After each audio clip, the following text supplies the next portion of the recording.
هنا صوت المنتدى. صوت المنتدى بث إذاعي يأتيكم يومي الأربعاء والسبت من كل أسبوع، ومن الساعة 8 إلى 9 مساء أيام الأربعاء، ومن 9 إلى 10 مساء أيام السبت بتوقيت إريتريا. صوت المنتدى على الموجة القصيرة 15245 كيلو هرتز أو 19 متر باند، وعلى مدى 24 ساعة على القمر الصناعي النايلسات على 8 درجات غربا، وعلى تردد 11678 بالاستقطاب الرأسي. صوت المنتدى إعلام مستقل وحوار وطني بناء.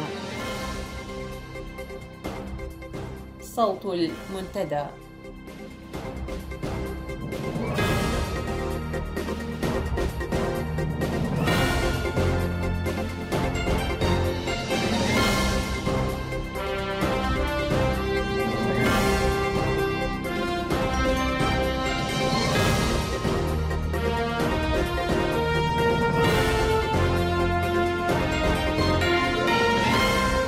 أعزائي المستمعين، مساء الخير وأهلا ومرحبا بكم في صوت المنتدى.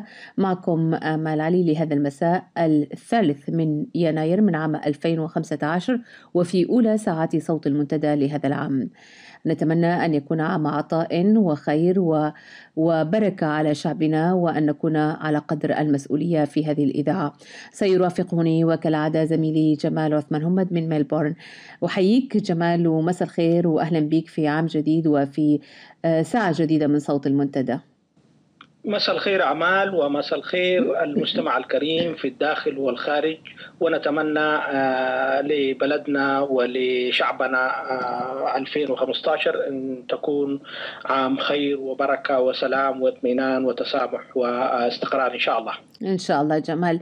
إذن مستمعي الأعزاء، سنتابع في هذه الساعة نشرة للأخبار، ومن ثم تتنوع فقرات برامجنا، ولكن سنكون أنا وزميلي جمال في رفقتكم لنلقي الضوء على الخطاب الذي ألقاه الرئيس إسياس أفورقي بمناسبة العام الجديد، فسنقوم بنوع من القراءة لهذا الخطاب خلال فقرات هذه الساعة. أتمنى أن تبقوا معنا وأهلا بكم.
صوت المنتدى.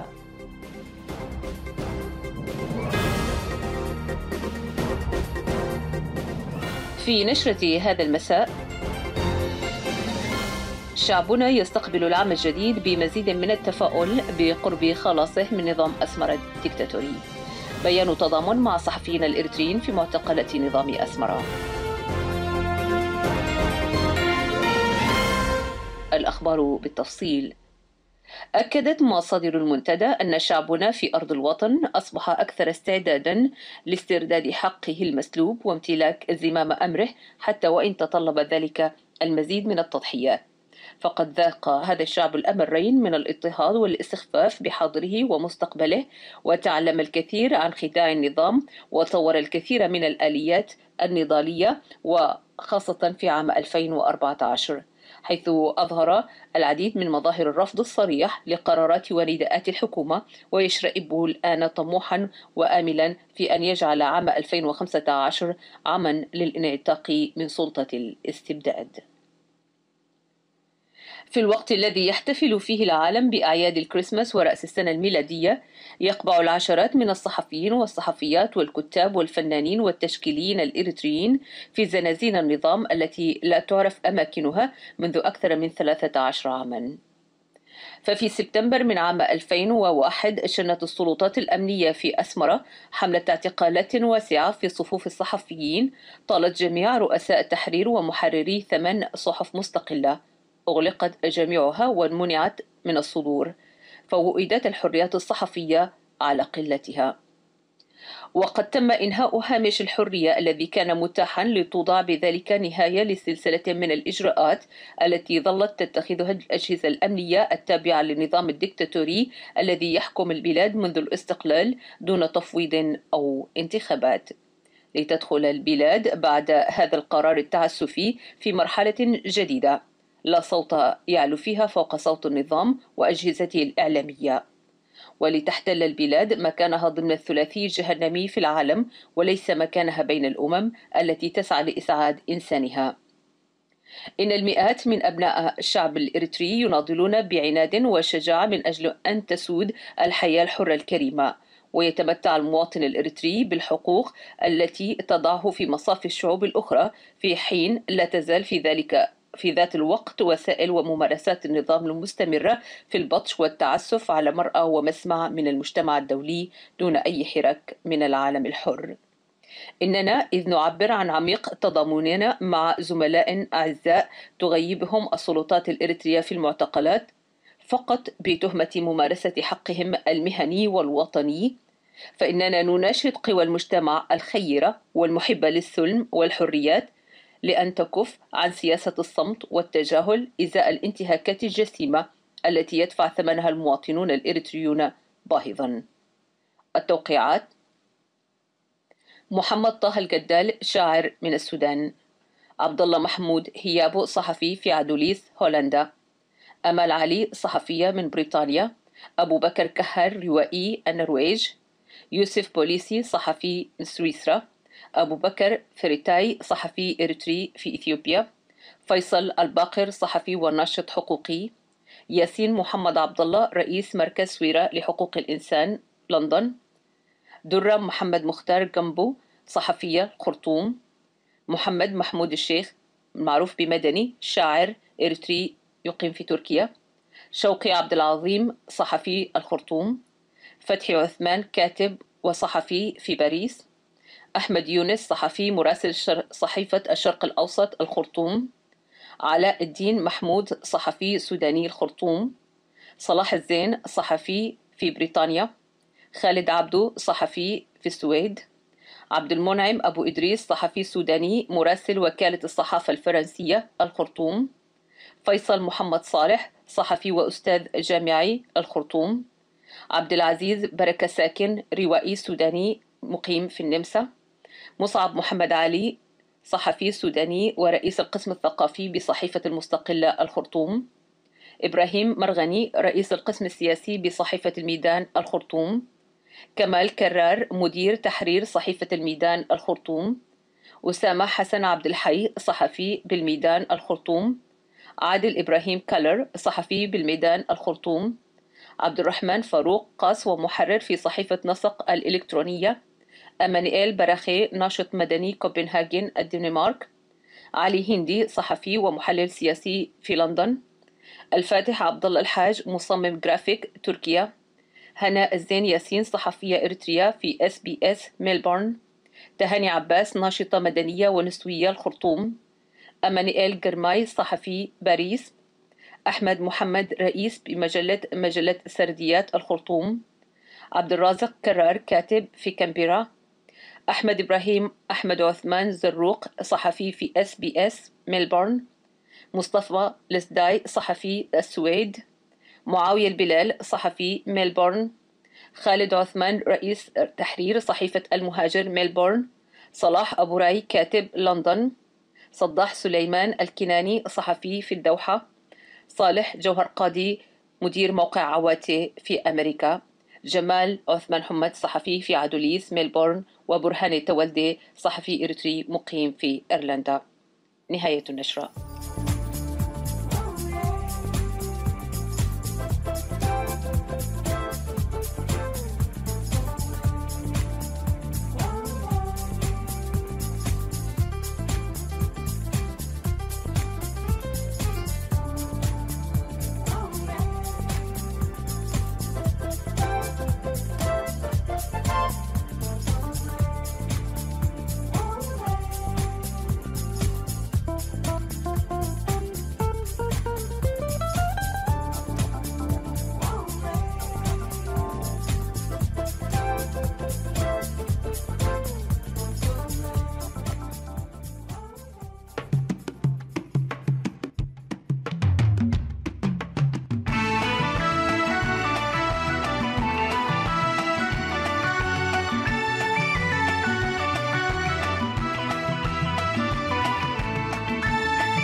صوت المنتدى.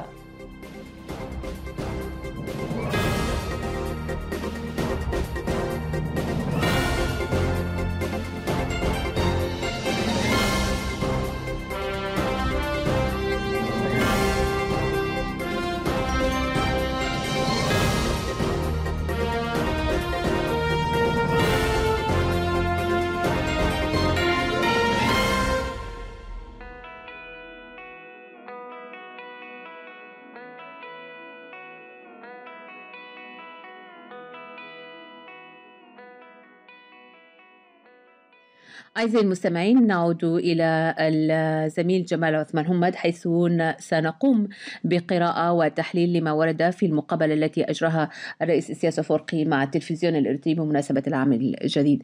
جمال، يعني في هذه المقابلة ظهر السيد الرئيس وعلى ما يبدو أنه كان مسترخيا بشكل يوحي إما بأن الرجل قد استنفذ كل ما لديه أو أنه وثق زيادة، يعني كما يقال زيادة عن اللزوم. كيف قرأت قراءة مبدئية هذه المقابلة جمال؟ في البداية أمال، مثل هذه الحوارات في التلفزيون الإريتري مع الرئيس إسياس أفورقي تتم وفق عملية طويلة ومبرمجة بشكل جيد يشرف عليها يماني جبراب أو أي شخص آخر من بطانة الرئيس أو من الحلقة الضيقة، ويتم يعني ترتيب الأسئلة بشكل مرتب وبما يراه الرئيس ويراجعه في البداية ويرغب في الحديث فيه.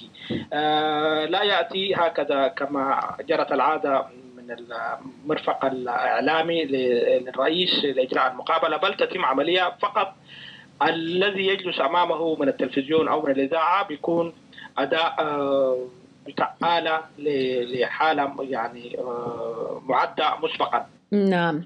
وبالتالي لا يعني دائما نلاحظ إن لا جديد أو نسمع ما تريد الحكومة الإريترية أو الرئيس إسياس أفورقي شخصيا. نعم. قوله، وبالتالي لا نعول كثير على مثل هذه الحوارات، إلا أن القراءة لما بين السطور وما بين أقوال الرئيس مهمة جدا كما أرى أمال. نعم بالتأكيد.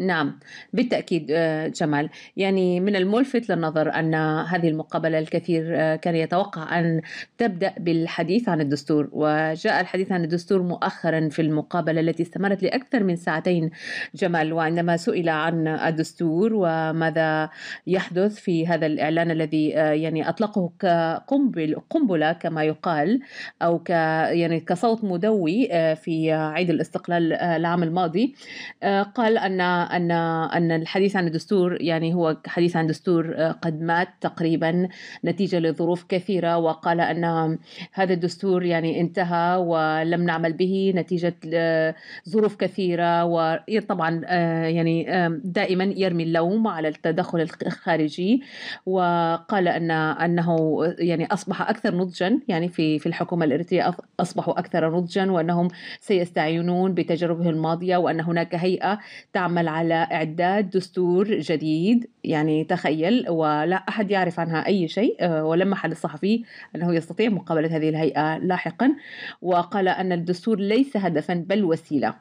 فهو كان يتحدث بشكل يعني عام وضبابي إلى حد كبير في هذه المسألة.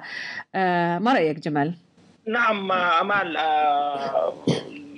كما تفضلت وقلت أنه أصلا الكلام العام الماضي جاء كقنبلة ومحاولة لقراءة ما يجري ليس في الداخل قطعا لكن نعم. في الخارج، ومحاولة امتصاص للغضب العالمي، وفي نفس الوقت كبالون اختبار يعني يعطي فرصة لعام كامل أو أكثر لإعداد لشيء جيد. الآن كما لاحظتي وكما لاحظ المشاهد والمستمع الكريم، الرجل يعني تخلص عن وعده القديم وبدأ يتكلم برؤية جديدة، لأنه العالم كله تقريبا العالم الإريتريين والشارع الإريتري استهجن إعادة دستور هو معلق ليس بالشكل يعني ليس بشكل قانوني، أو تم إهماله في أدراج الرئيس لفترة طويلة جدا. فهذا الاستهجان حاول أن يتخطاه السيد الرئيس بالحديث عن لجنة جديدة. من المعلوم أنه مثل هذه اللجان لا تتم هكذا، هي تتم وفق قوانين متعارف ومرعية عليها عالميا، وتعلن الأسماء ويعني تعطى سقف زمني محدد وإلى آخره. هذه الأشياء السيد الرئيس ما لا يعمل بها ولا يحبها، لأنه بيعتقد أنه العالم بيعمل بطريقة وهو بطريقة، ودائما ما يقول لماذا نقلد العالم. نعم. فأعتقد هو محاولة أخرى للتحايل على هذا الأمر، وعدم إعطاء الأولوية القصوى كما كان يتوقع البعض. ثانيا، الصحفي الذي كان يدير الحوار هو ليس صحفي محترف، هو جزء من الآلة الحزبية للحزب الحاكم، وبالتالي هو يؤدي وظيفة هنا. وحتى سلوكه تجاه أسئلته وقسمات وجهه وطريقة إلقاء السؤال يعني تشي تماما بأنه هو ليس صحفي وليس محايد ولا يحاور الرئيس، بل يؤدي وظيفة. يعني هذه ملاحظة عامة. نعم. الاسترخاء الذي ذكرتيه، السيد الرئيس لا يمكن أن يتوتر إلا في الحوارات الخارجية، يعني نعم. الحوار الخارجي أيضا مع وسائل الإعلام الأخرى، مع أنه تمر بعدد من الإجراءات، إلا أنه فجأة يتوتر الرئيس، لأنه الصحفي الأجنبي العربي أو غير العربي يتحايل في طريقة طرح السؤال، وبالتالي هذا ما يوتر السيد الرئيس وما يوتر الزبانية الحواليه.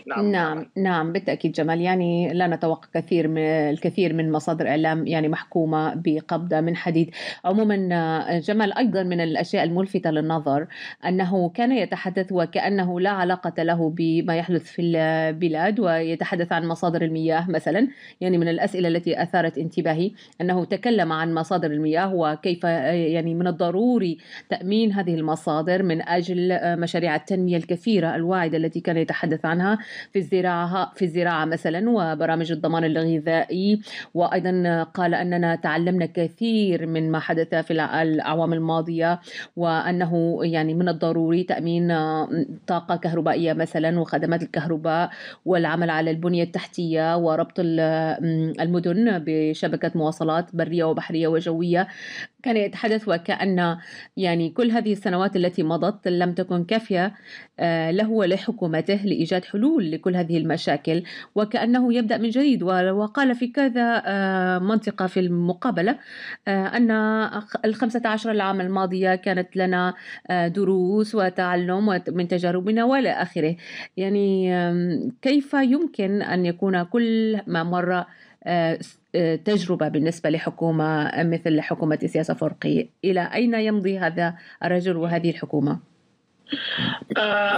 السيد الرئيس سياس أفورقي، إذا صحت هذه التسمية، هو واحد من الرؤساء الذين يخططون وينفذون ويفكرون نيابة على الكل، والباقي أدوات. يعني الحكومة كلها مجرد عن أدوات تؤدي وظائف محددة فكر فيها الرئيس وخطط لها ورتب لها. ثم يلومهم على أنهم لم ينفذوا بشكل جيد التعليمات السامية والتخطيط بين قوسين الخطير للسيد الرئيس. دائما ما يكرر هذا الأمر، وبالتالي هو يتحدث وكأنه هو يعني يفكر وخطط فعلا، ولكن الآخرين لم ينفذوا، لكن يوعد أنه المرة الجاية سوف وسوف وسوف وسوف. في الحكومة الإريترية ليس هناك خطط تنموية لمدة مثلا 5 أو 10 أو الآخرة كما متعارف عليه في التنمية، بل هناك تعليمات تصدر من مكتب الرئيس ليتم تنفيذه ومتابعته هو بشكل مباشر. وبالتالي هو يتفاجأ أحيانا، لأنه الرجل مغرور جدا بأنه ما خطط له ليس صحيحا، ولا يستطيع أن يقول إنه خطط بشكل غير صحيح، وبالتالي يردد مثل هذا الكلام. والرئيس معروف أنه المهندس ومهندس الري، وهو المخطط الاقتصادي، وهو المصلح الاجتماعي وإلى آخره. وبالتالي أنا أعتقد يعني أسوأ حوار جرى حتى الآن مع الرئيس سياس أفورقي في وسيلة إعلام إريتريا كان هذا الحوار، رغم ما أبداه من تماسك أمام الكاميرا، إلا أنه كان محاولة للإحباط العام الذي تعانيه الحكومة والبلد بشكل عام. فلا مياه، لا كهرباء، لا أغذية، لا اتصالات، ليس يعني هناك شيء في إريتريا. وبالتالي يعني أمام هذا الوضع ماذا يقول يعني الكلام اللي سمعناه في التلفزيون؟ نعم أمال. بالتأكيد جمال. سنذهب إلى فاصل ونعود بعد ذلك للمزيد من يعني القراءة وإلقاء الضوء على خطاب هذا العام للرئيس سياس أفورقي. ابقوا معنا.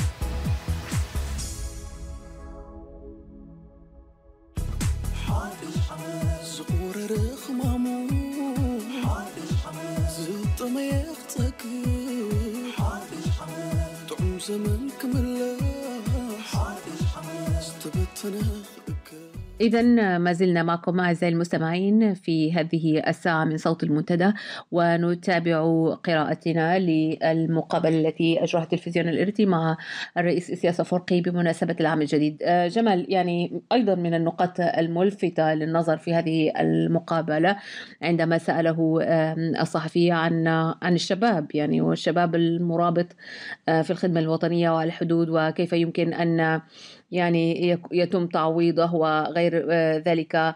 تحدث عن أنه ليس هناك يعني كما يقال يعني مكافأة مباشرة وإلى آخره. وتكلم أيضا عن أنه هروب الشباب لم يقل بالحرف عن هروب الشباب، ولكنه لمح أن هذا يأتي ضمن حرب معلنة على إريتريا اقتصاديا ونفسيا لتعطيلها.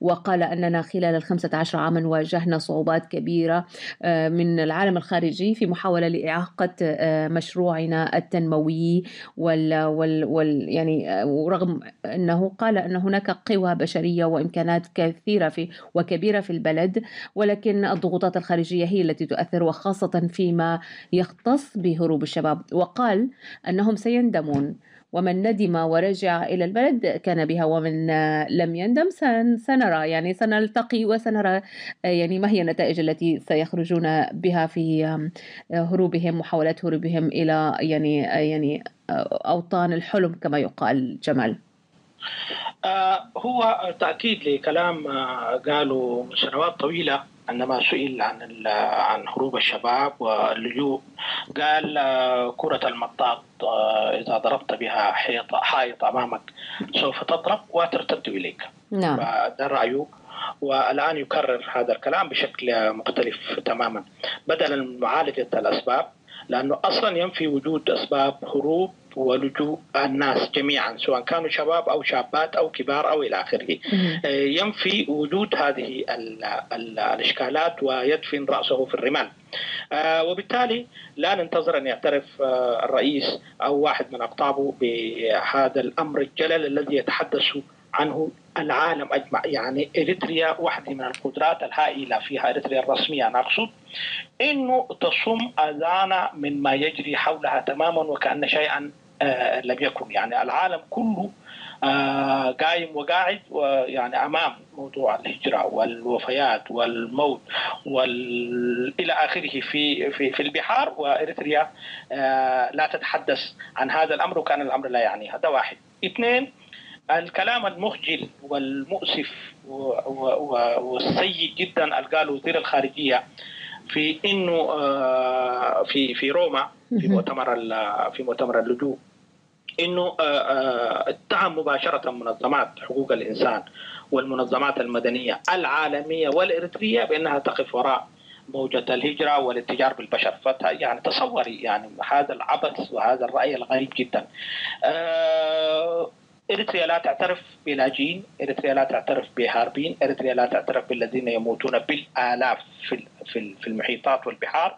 إريتريا الرسمية بتعتقد أنه وضعها سليم، وبالتالي نشوف يعني هم كأنهم يعني قلة قليلة من المغامرين الشباب الذين دفعت بهم يعني مغامرات الشباب وطيشه للخروج خارج الحدود. هذا أعتقد يعني شيء مخجل ومؤسف جدا، ولا أستطيع أن أجد له أي تعبير لوصفه ولتقديره. هذه يعني هذا ديدا الرئيس. وشوف التحدي، رئيس الدولة يتحدى الناس، وفي يعني تهديد مبطن بالقتل والحساب. نعم. رغم أنه سفاراته في الخارج تستجدي هؤلاء لكي يكتبوا كلمتين اعتذار لكي يتحصلوا منهم على 2.5% أو 2% من جبايات المفروض على كل إريتري في كل مكان. نعم.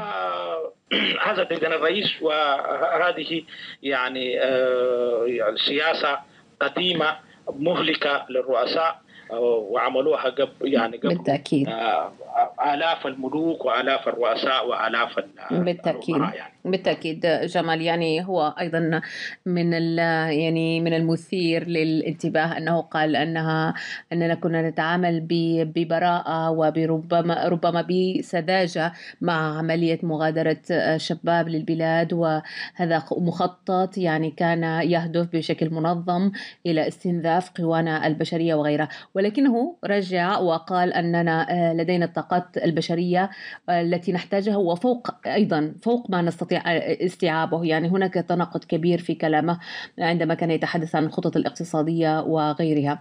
عموما جمال، من النقاط المهمة أيضا التي وقف عليها في هذه المقابلة هي ما شاع في الفترة الأخيرة عن احتمال حدوث حرب أو عن احتمال تحرك إثيوبي لوجود يعني لمحاربة إريتريا. وقال أن هذه يعني أشاعات تبثها حكومات لم يقل بالاسم، ولكنه لمح إلى إثيوبيا يعني إحداث غلغلة خارجية وتأثير على نفسية الشعب الإريتري. عندما سئل أيضا جمال على قوات الدفاع الشعبي والهدف منها، قال تحدث عن القوات المرابطة على الحدود والتي تتكون أيضا من شباب الخدمة الوطنية الذين يرابطون منذ عشرات السنوات هناك. وقال أن برر وجود قوات شعبية، قوات الدفاع الشعبي، بأنها يعني نوع من التعويض لهذه القوات، لأن هذه القوات لا يمكن أن تكون مرابطة لهذه السنوات. وقال أن الجيش هو حامل، أن الشعب هو حامل حمى وغيره، ومن الطبيعي أن يكون مؤهل وجاهز للدفاع عن أرضه. يعني هو يبرر عسكرة المجتمع بهذا الشكل العائم أو الغائم في طرحه وفي قراءته. جمال، أنا أتصور أنه الدعاية بتاع الحرب على الحدود وإلى آخره تم إطلاقها من داخل أسمرة أول حاجة، ومهدوا بهذه الدعاية وأن الإثيوبيين سوف يعني يشنون هجوم على إريتريا وإلى آخره. ثم جاءت القرارات بتاع الفريق فيليبوس من أجل إعادة الحياة لما يسمى بالجيش الشعبي الذي فككه هو نفسه بقرارات من وزارة الدفاع وبمباركة من الرئيس سياس أفورقي. نعم. المرة اللي فاتت كانت اليد الطولة لتأسيس هذا الجيش عند الجنرال الدموي تخلمنجوس. الآن عاد هذا الفريق لتكوين هذا الجيش وفق لأسس لم يعلن عنها. يعني هل هي أسس مختلفة أم نفس الأسس التي كان يعني يقوم بها تخلمنجوس. ثم بعد ذلك تم توزيع الأسلحة وإعادة والإعلان عن بالضرورة أن يلتزم الجميع بهذا الجيش وأن يسلم نفسه ويبدأ التدريب. ثم بعد ذلك أخذوا الآلاف من الناس ومن السكان العاديين بأسلحتهم وودوهم على اتجاه الحدود. يحدث هذا في الوقت اللي إنه يتم إفراغ المدن بهذا الشكل وتملأ الفراغات الأمنية بشكل محسوس أو غير محسوس المجموعة المعارضة للحكم الموجود في إثيوبيا، واللي هي يعني القوى المعارضة الخاصة بتيغراي. فأنا أعتقد يعني هم اللي طلعوا الإشاعة، وهم اللي بثوها وحاولوا يستفيدوا منها بقدر الإمكان. إثيوبيا أعتقد دولة بحسابات أفضل بكثير من إريتريا، وقرار الحرب لا يتخذ من شخص واحد كما شاهدنا في الحرب الماضية. ولكن أعتقد الآن من الغباء أن يقوم الإثيوبيون بحرب ضد إريتريا، لأنه وضعهم الداخلي أيضا يحتاج ترتيب، وهو ترتيب طويل الأمد بعد غياب الرئيس ملاس زيناوي. نعم نعم. إذا قرأنا هذه الصورة مع بعضها وحركة تمحيط وتشكيل هذه الحركة داخل إريتريا وإبعادها من الحدود الإثيوبية الإريترية وحركتها داخل المدن الإريترية وخاصة في العاصمة أسمرة، وبدأت تشكل الحراسات الخاصة جدا الغير محسوسة لبعض المسؤولين الكبار، واحتكاك مباشرة بالمواطن الإريتري من أجل انتزاع الأبناء والبنات لسوقهم إلى الخدمة الوطنية. هذا يوري إنه الموضوع بتاع الحرب والهجوم إلى آخره أطلقوا الجنرال والفريق فيليبوس وجماعته. نعم نعم. العلاقة مع إثيوبيا في حالة لا حرب ولا سلم، أعتقد الحكومة الإريترية تريدها هكذا، وربما الإثيوبيين أيضا يريدونها هكذا، لأنه هي مصدر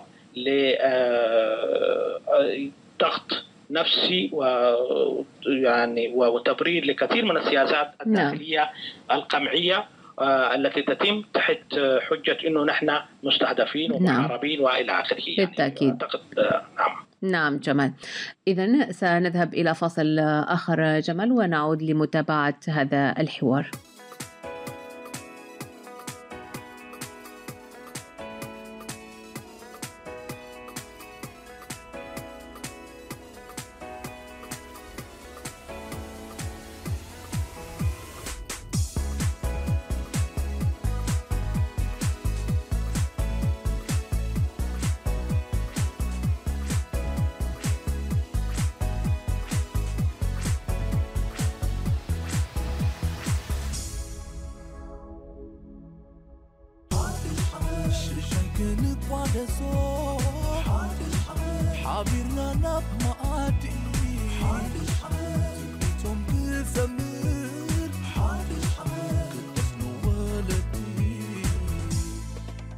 إذن جمال، كما لاحظنا يعني من هذه المقابلة أن يعني الرئيس كان يتحدث بشكل عام وبشكل ضبابي كما قلت لك، وعندما سئل عن الوضع الدبلوماسي لإريتريا كان يقول عن وجود ولها تأثير في المنطقة وفي السياسة الخارجية، وأنها يعني تؤثر على يعني بسبب مصالحها في المنطقة تؤثر على إريتريا وعلى علاقاتها الدبلوماسية. ولكنه بدأ أكثر تفاؤلا يعني بأنه قال أنه سيعمل أو إريتريا في برامجها القادمة ستعمل في برامج التنمية جنبا إلى جنب مع تطوير سياستها أو علاقاتها الدبلوماسية مع الخارج. جمال. نعم، من المعروف أمال أنه السياسة الخارجية هي انعكاس مباشر للسياسة الداخلية، وبالتالي فشل إريتريا المستمر في إدارة شؤون البلد وشؤون العباد ينعكس تماما في علاقته الخارجية الغير مستقرة الآن، لا مع دول المحيط ولا مع الاتحاد الأوروبي ولا مع الولايات المتحدة ولا غيرها من الدول. والدول التي كان يعتمد عليها اعتماد كلي ذهبت أدراج الرياح زي نظام القذافي وحسني مبارك وإلى آخره. إريتريا تسجل يعني لها سجل سيء ومتراجع دائما في علاقته مع الآخرين حتى مع السودان، فهي علاقة بتقوم على يعني على شرط أمني، متى ما اختل هذا الشرط سوف تؤدي إلى إغلاق السفارات كما شاهدنا. نعم. الآن الشيء الجديد في الأمر إنه العلاقة اللي كانت غير واضحة مع جيبوتي انتهت بإعلان وزير خارجية جيبوتي عن إنه إريتريا لا تريد السلام.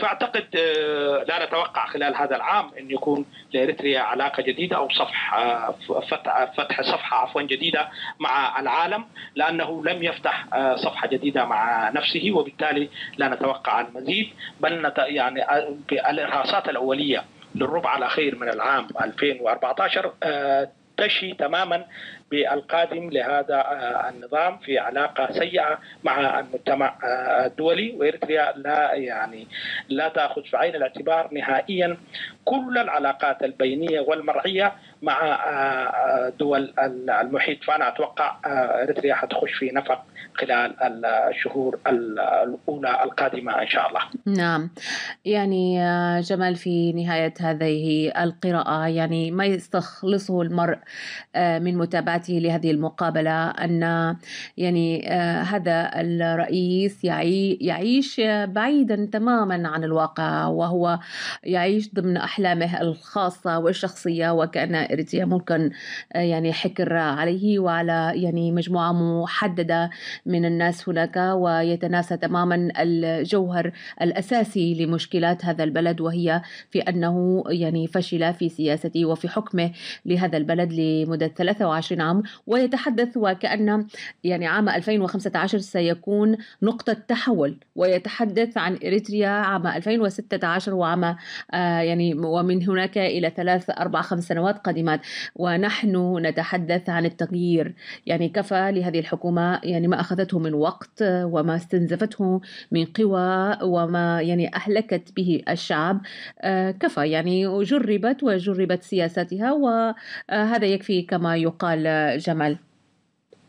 نعم، لا أتوقع، أكرر الكلام الذي قلته، لا أتوقع أي جديد على المستوى الداخلي أو المستوى الخارجي، بل الحركة الجماهيرية وحركة القوى السياسية في الخارج والقوى المدنية بشكل خاص، وفي نفس الوقت الأصدقاء المحبين للسلام والاستقرار في إريتريا أعتقد سوف يدفعون بالمزيد من القوى لمحاصرة هذا النظام ولمحاولة إجباره على الأقل في التراجع عن ما يقوم به أو أن يسقط مباشرة، لأنه كل الشروط التي يجب أن تتوفر في استمرار أي نظام سياسي أعتقد قاعد يفقدها شرط وراء آخر باستمرار وبإصرار شديد منه ومن رئيسه.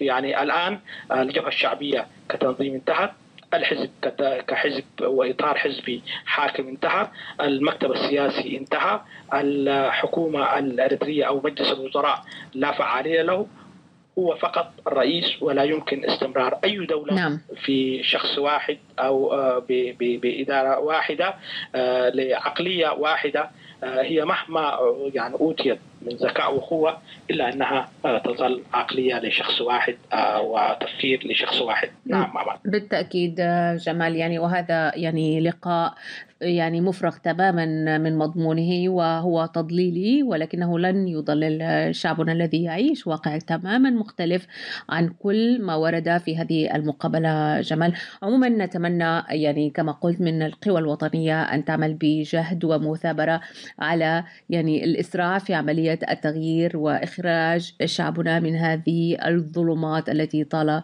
بها الزمان. جمال، يعني في نهاية هذه القراءة جمال أشكر لك وجودك معي في هذه الساعة، ونتمنى أن نرى عاما يعني فيه مزيد من الجهد كما قلت وإشراق لشعبنا في الداخل خاصة. نعم أمال، في السابق كانوا يحاولون من خلال هذه الحوارات بث أكثر من رسالة رعب رسالة أمل، رسالة انتظار، رسالة تضليل إلى آخره. لكن أعتقد من هذه المقابلة اتضح أنه الشعب الإريتري كعادته سوف يسخر، وسوف ننتظر الكثير من النكات الشعبية والنوادر التي تتندر بكلام الرئيس في هذا الحوار، وبالتالي فشل الرسالة الإعلامية لهذا العام من بدايته. نعم بالتأكيد جمال.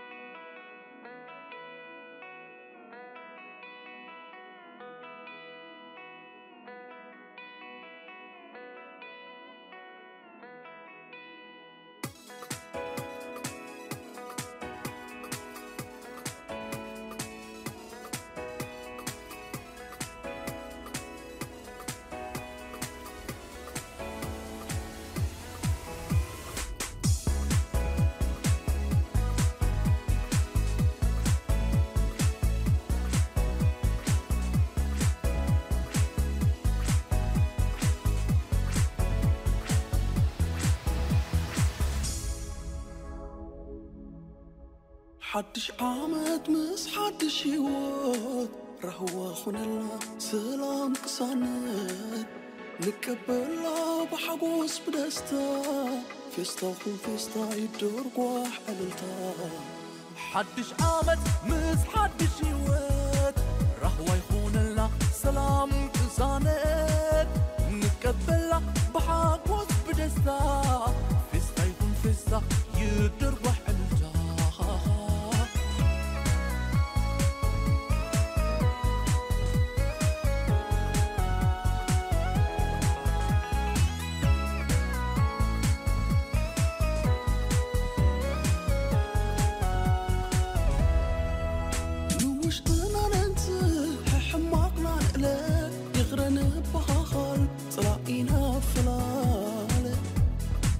حاطار الدخيوات طعمان استماغر حماقنا نقلة نسانا نفقر زحمة ما خفوس زقوها يخببس نفل لايك بكر حيوت كرم كمل بحقنا كسمر تتسنيت كلنا حماقنا نقلة قاعد يكون حسابنا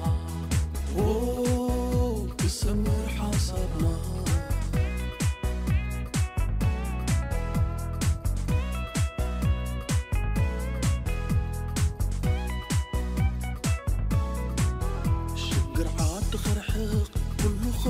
سلام كحكح كبل صقم كمت تحوان سمايك تكون لنا مسمولو كسانت منفسنا حديثنا نكتبل حدش عمل زقور رخمامو زط ما يختك طعم زمن كملا استبتنا خلقك شي كنت وادسو حابيرنا ناب مقادي تبيتهم كزمير كبسنو ولدي حدش عامد مس حدش يوات رهوة يخون لنا سلام كسانت نكبلا بحقوس بدستا فيستا خون فيستا يدور قواح عملتا.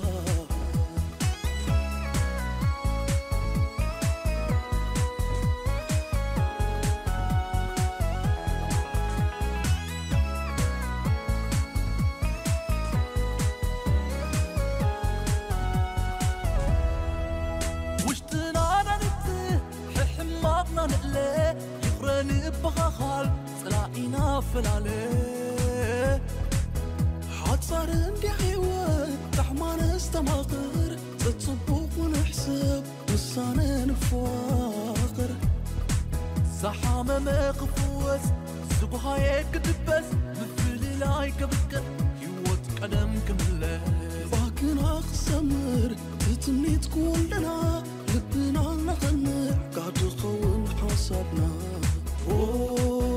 يسمر حسابنا.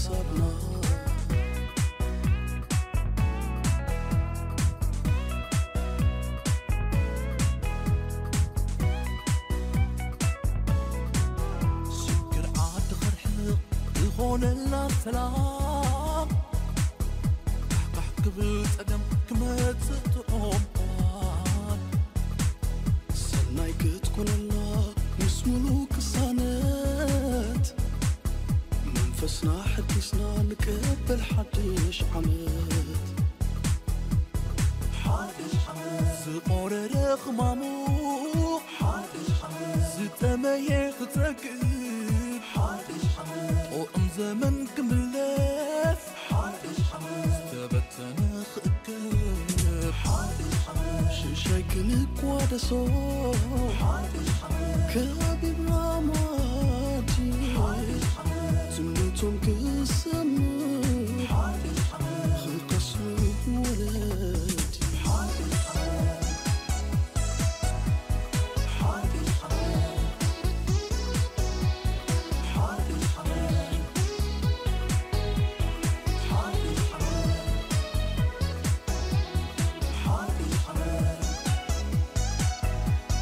حادش عمد حادش عمد حادش عمد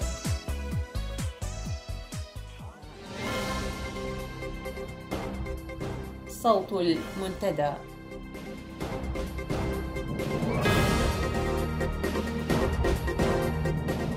في نشرة هذا المساء: شعبنا يستقبل العام الجديد بمزيد من التفاؤل بقرب خلاصه من نظام أسمرة الدكتاتوري. بيان تضامن مع الصحفيين الإريتريين في معتقلات نظام أسمرة. الأخبار بالتفصيل. أكدت مصادر المنتدى أن شعبنا في أرض الوطن أصبح أكثر استعدادا لاسترداد حقه المسلوب وامتلاك زمام أمره حتى وإن تطلب ذلك المزيد من التضحيات. فقد ذاق هذا الشعب الأمرين من الاضطهاد والاستخفاف بحاضره ومستقبله، وتعلم الكثير عن خداع النظام، وطور الكثير من الآليات النضالية، وخاصة في عام 2014 حيث أظهر العديد من مظاهر الرفض الصريح لقرارات ونداءات الحكومة، ويشرئبه الآن طموحا وآملا في أن يجعل عام 2015 عاما للانعتاق من سلطة الاستبداد. في الوقت الذي يحتفل فيه العالم بأعياد الكريسماس ورأس السنة الميلادية، يقبع العشرات من الصحفيين والصحفيات والكتاب والفنانين والتشكيليين الإريتريين في زنازين النظام التي لا تعرف أماكنها منذ أكثر من 13 عاما.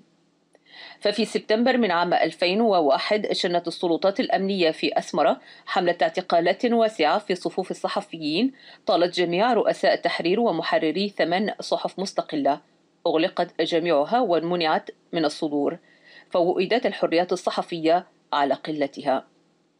وقد تم إنهاء هامش الحرية الذي كان متاحا لتوضع بذلك نهاية لسلسلة من الإجراءات التي ظلت تتخذها الأجهزة الأمنية التابعة للنظام الدكتاتوري الذي يحكم البلاد منذ الاستقلال دون تفويض أو انتخابات، لتدخل البلاد بعد هذا القرار التعسفي في مرحلة جديدة لا صوت يعلو فيها فوق صوت النظام وأجهزته الإعلامية، ولتحتل البلاد مكانها ضمن الثلاثي الجهنمي في العالم وليس مكانها بين الأمم التي تسعى لإسعاد إنسانها. إن المئات من أبناء الشعب الإريتري يناضلون بعناد وشجاعة من أجل أن تسود الحياة الحرة الكريمة، ويتمتع المواطن الإريتري بالحقوق التي تضعه في مصاف الشعوب الأخرى، في حين لا تزال في ذات الوقت وسائل وممارسات النظام المستمرة في البطش والتعسف على مرأى ومسمع من المجتمع الدولي دون أي حراك من العالم الحر. إننا إذ نعبر عن عميق تضامننا مع زملاء أعزاء تغيبهم السلطات الإريترية في المعتقلات فقط بتهمة ممارسة حقهم المهني والوطني، فإننا نناشد قوى المجتمع الخيرة والمحبة للسلم والحريات لأن تكف عن سياسة الصمت والتجاهل إزاء الانتهاكات الجسيمة التي يدفع ثمنها المواطنون الإريتريون باهظا. التوقيعات: محمد طه الجدال شاعر من السودان، عبد الله محمود هيابو صحفي في عدوليس هولندا، أمال علي صحفية من بريطانيا، أبو بكر كهر روائي النرويج، يوسف بوليسي صحفي من سويسرا، أبو بكر فريتاي صحفي إريتري في إثيوبيا، فيصل الباقر صحفي وناشط حقوقي، ياسين محمد عبد الله رئيس مركز سويرة لحقوق الإنسان لندن، درة محمد مختار جنبو، صحفية الخرطوم. محمد محمود الشيخ، معروف بمدني، شاعر إريتري يقيم في تركيا. شوقي عبد العظيم، صحفي الخرطوم. فتحي عثمان، كاتب وصحفي في باريس. أحمد يونس، صحفي مراسل صحيفة الشرق الأوسط الخرطوم. علاء الدين محمود، صحفي سوداني الخرطوم. صلاح الزين، صحفي في بريطانيا. خالد عبدو، صحفي في السويد. عبد المنعم أبو إدريس، صحفي سوداني مراسل وكالة الصحافة الفرنسية الخرطوم. فيصل محمد صالح، صحفي وأستاذ جامعي الخرطوم. عبد العزيز بركة ساكن، روائي سوداني مقيم في النمسا. مصعب محمد علي، صحفي سوداني ورئيس القسم الثقافي بصحيفة المستقلة الخرطوم. إبراهيم مرغني، رئيس القسم السياسي بصحيفة الميدان الخرطوم. كمال كرار، مدير تحرير صحيفة الميدان الخرطوم. أسامة حسن عبد الحي، صحفي بالميدان الخرطوم. عادل إبراهيم كالر، صحفي بالميدان الخرطوم. عبد الرحمن فاروق قاس ومحرر في صحيفة نسق الإلكترونية. أمانييل براخي، ناشط مدني كوبنهاجن الدنمارك. علي هندي، صحفي ومحلل سياسي في لندن. الفاتح عبد الله الحاج، مصمم جرافيك تركيا. هناء الزين ياسين، صحفية إريتريا في SBS ميلبورن. تهاني عباس، ناشطة مدنية ونسوية الخرطوم. أمانييل جرماي، صحفي باريس. أحمد محمد، رئيس بمجلة سرديات الخرطوم. عبد الرازق كرار، كاتب في كامبيرا. أحمد إبراهيم أحمد عثمان زروق، صحفي في SBS ميلبورن. مصطفى لسداي، صحفي السويد. معاوية البلال، صحفي ميلبورن. خالد عثمان، رئيس تحرير صحيفة المهاجر ميلبورن. صلاح أبو راي، كاتب لندن. صداح سليمان الكناني، صحفي في الدوحة. صالح جوهر قاضي، مدير موقع عواتي في أمريكا. جمال عثمان حمد، صحفي في عدوليس ميلبورن. وبرهاني تولدي، صحفي إريتري مقيم في إيرلندا. صوت المنتدى.